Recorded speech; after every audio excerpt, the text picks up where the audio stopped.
Good morning, everyone. Today's topic is open houses with purpose. We're going to go over the 5-step process for successful open houses. Open houses are an old concept, but they have been very successful in the past. They provide exposure to the property, and they are also a good way of meeting people, both buyers and sellers. Open houses are inexpensive, they're duplicatable, but they're not always reliable for selling houses unless they have been carefully prepared and, most importantly, marketed to a wide range of consumers. The area, the price, and the style of the property will attract specific groups. An entry-level property, for example, will attract first-time home buyers, while a mid-range price will bring move-up buyers. High-end buyers will be attracted to more luxury properties. So it is very important when deciding which open house to do to choose the area based on what you wish to accomplish. And it is a good way to decide by following a 5-step process. First is preparation. Then we go on to setup, conducting the actual open house, then closing the open house, and most importantly, the follow-up. Now let's go on to the first step, which is preparation. Preparation in marketing includes contacting or letting the neighbors know that the property is available not only for sale, but it will be open and available to be seen. You also want to make sure that you enlist their help, because some neighbors may be curious, some may be nosy, but they also may know someone who wants to buy a property in that particular area. Some may also be thinking of selling in the future and would probably like to see how you promote properties for sale. You also want to advertise the property or market the property to current buyers. Let them know about your inventory. It may be a property they were not considering or an area they were not thinking of, but they might consider it if they know that it is available. And if you have had the property on the market and other agents have shown it in the past, you also may want to contact them and let them know that the property is open, either for them to take a look at it if they haven't seen it, or if they have already seen it with buyers, maybe they have other buyers, or the same buyers that saw the property in the past may want to come back and take another look.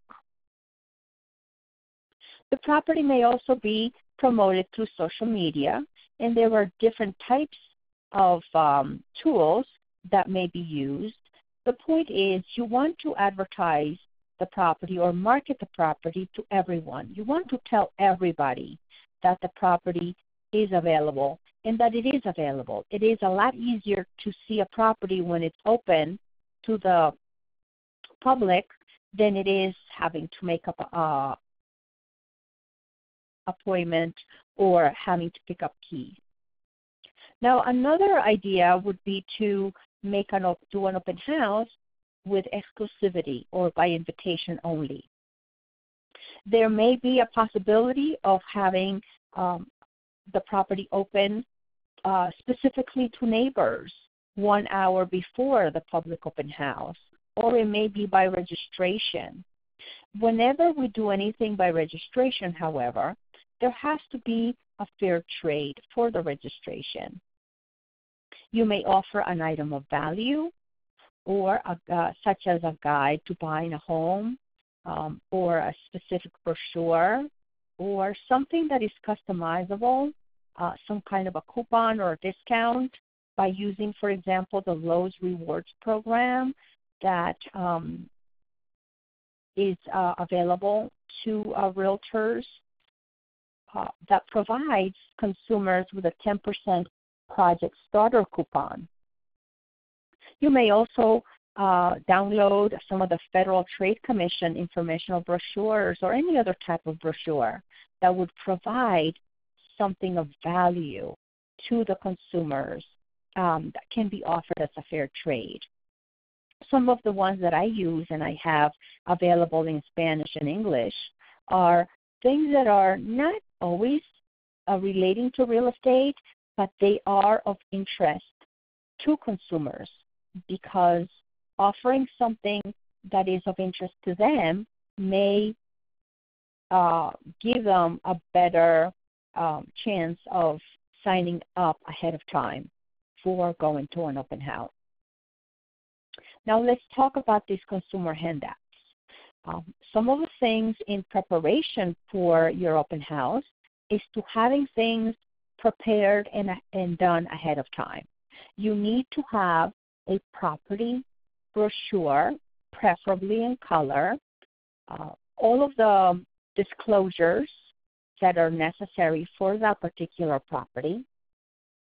You want to also prepare area comparables and neighborhood information that you can provide to consumers that come to the open house who may not be very familiar with the area. Another idea might be a guide to buying or selling a home that you can hand out. You also need to have a sign-in sheet. Now, the sign-in sheet may be a paper copy or an electronic way of getting people to sign in when they come to the open house. You want to have a sales package in case someone is interested in making an offer during the open house. You are prepared with all of the paperwork that is necessary. And one of the things that sometimes people forget is to have plenty of business cards. Here are some examples of what sign-in sheets you may have. The traditional sign-in sheet, or you may provide a individual survey type sign-in sheet, or if you do a sign-in sheet on a computer or a laptop or a tablet.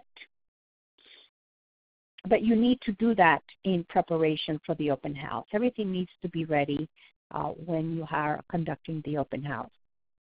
Now let's talk about preparation for the homeowner. It is very, very important that the property be uncluttered, that the property is depersonalized. You want to ask the homeowner to remove as many of the personal items as possible.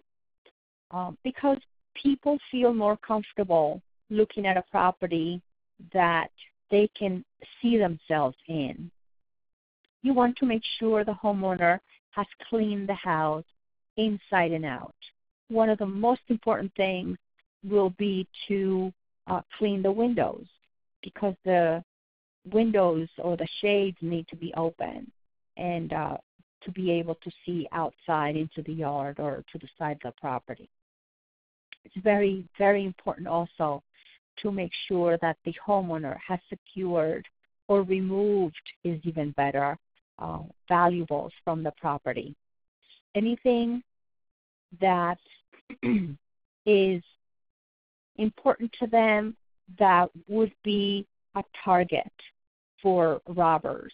We have to realize and explain to homeowners that sometimes open houses will attract real buyers, but they may also attract other people who have different intentions.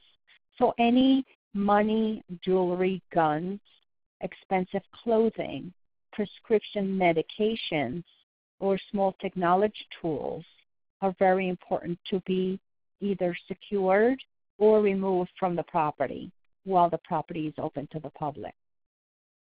It's also important to let them know that their computer should be turned off, and that if they are not, then they should be password protected in order to log into any of their private information. It would be ideal if any diplomas or family photos would be removed. Also bills, checkbooks, things like a Social Security card, passports.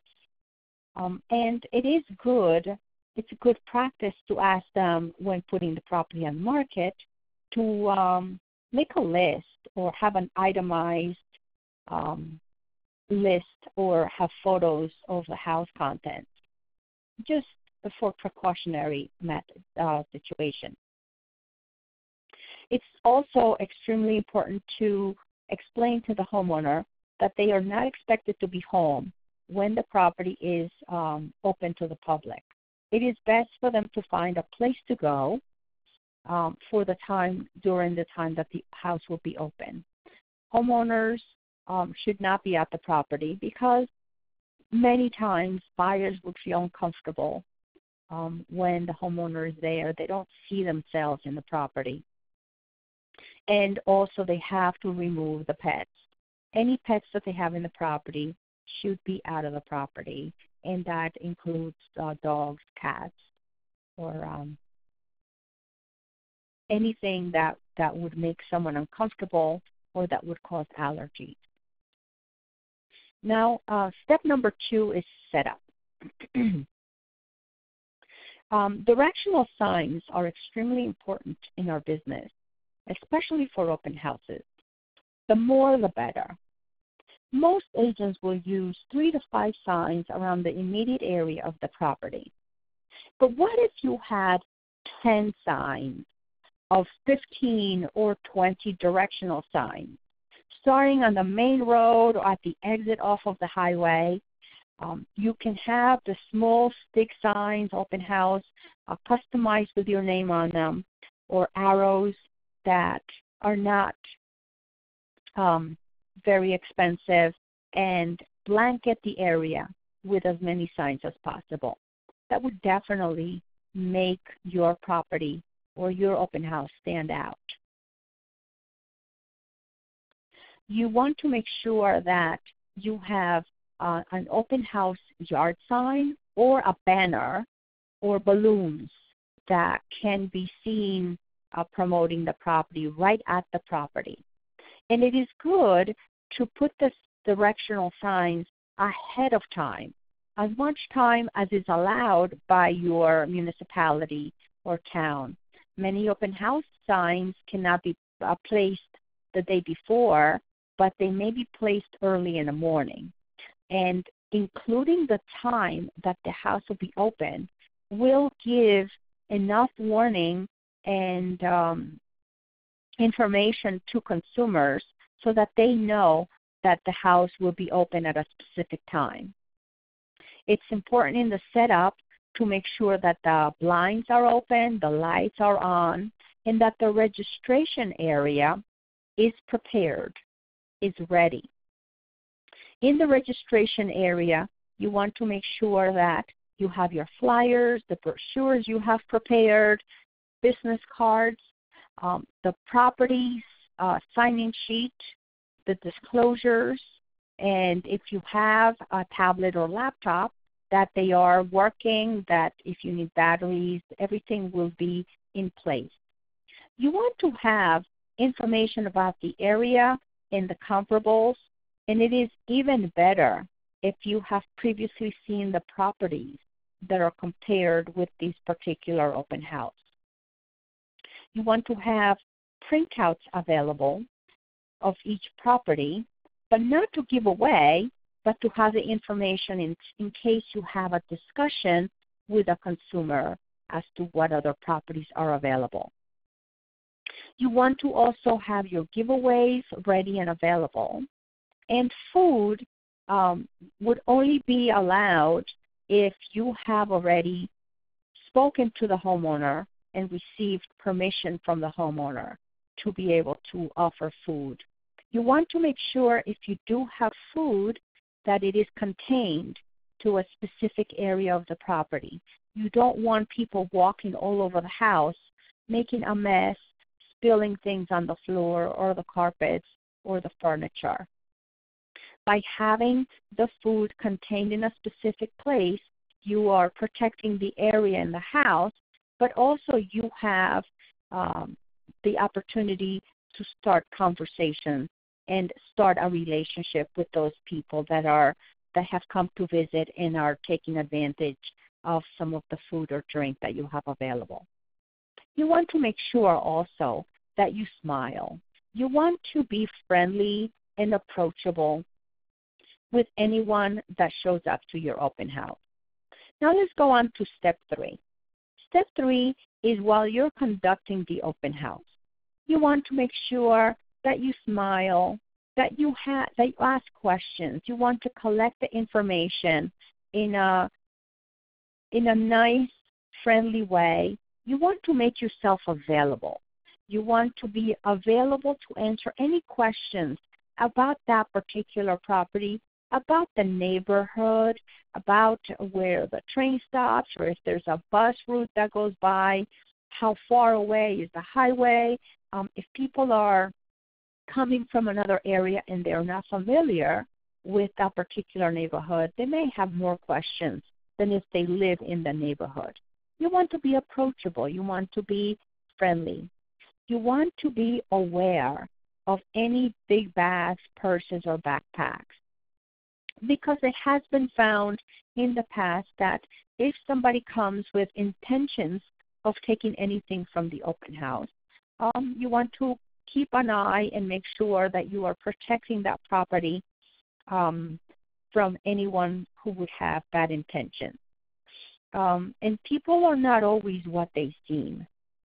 Thieves sometimes will visit open houses to see if there is anything that they would like to come back for at a later time, or if the opportunity presents itself to take what they want.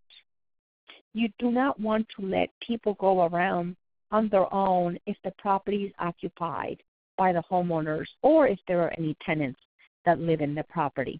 You are responsible for that property during the time that it is open and available to the public. So it is important to keep those things in mind. It is also a good practice to use what we call the buddy system, where you have someone else available in the property with you, either staying by the door and welcoming guests, having them register or sign in while you show the property, and vice versa. Or if the property is large enough, you may need 2 or 3 people helping you escort buyers or consumers through the property just to make sure.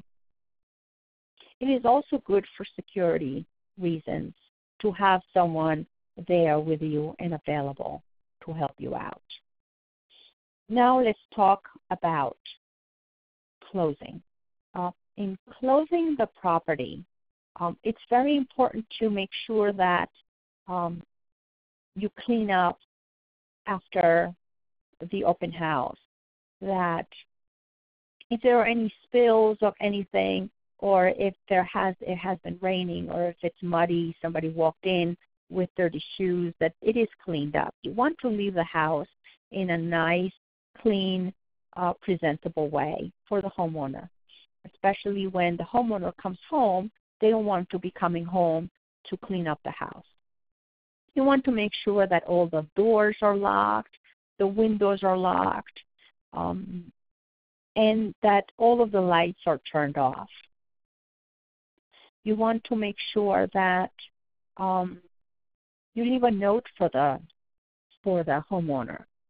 See, the seller has been asked to leave the house for the day, and they have been thinking about what is going on in their property the whole day, if there has been any interest in their property, if anybody showed up, if a lot of people showed up, and if there is any interest in the property or any constructive comments that you received during the open house, especially about price and condition. So the homeowner would welcome, I'm sure would be happy to come home and find a note with the specific details of what went on in that open house during that day. You want to make sure that when you're closing down the house, you remove all of the banners, your directional signs. You don't want to leave them behind because they will be lost. Sometimes they will be removed and lost if you do not pick them up. So you want to make sure you go back through all of the streets where you put your signs. Now let's talk about one of the most important things of doing an open house, which is follow-up. This is where the fortune is. And unfortunately, this is where most agents drop the ball. After all the preparation, the effort, and the time in doing the open house, follow-up never happens, or if it does, it's not consistent. It is very important, if possible, on the same day that you call, text, or email everyone who attended the open house. You want to say thank you for attending the open house. If you have any questions about the property or any other property or about the area, I am available to provide that information to you, to set up an appointment for a future visit.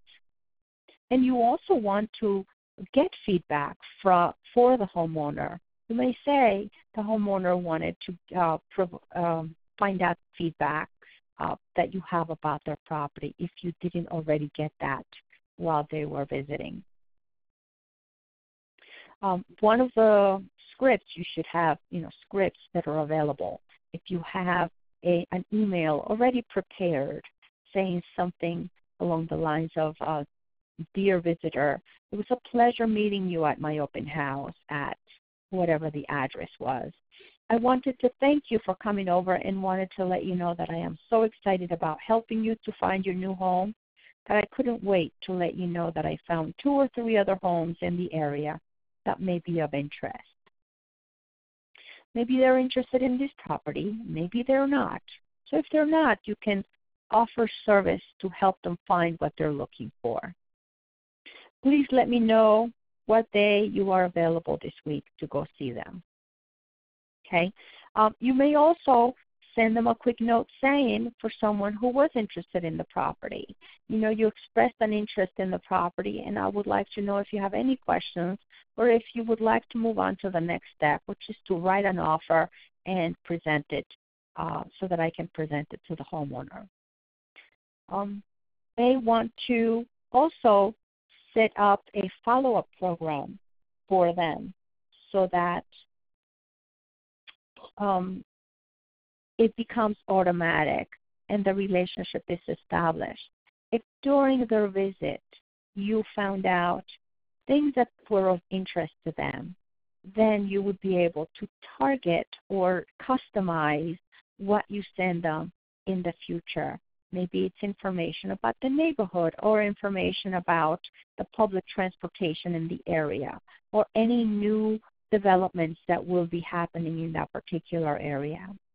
You also want to invite them to future open houses, either for that particular property or other properties in the neighborhood or neighborhoods that are of interest to them. Again, in the follow-up is where the most important step in making sure that your follow-up, your open house was successful. So now that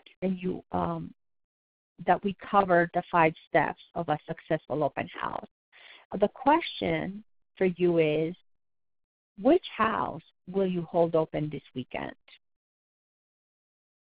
Think about the area, the properties that you already have listed, and if you do not have a listing right now, check with your manager or in your office with agents that have properties for sale and offer to do an open house for them and decide what you're going to be doing and where, so that you can start preparing for it.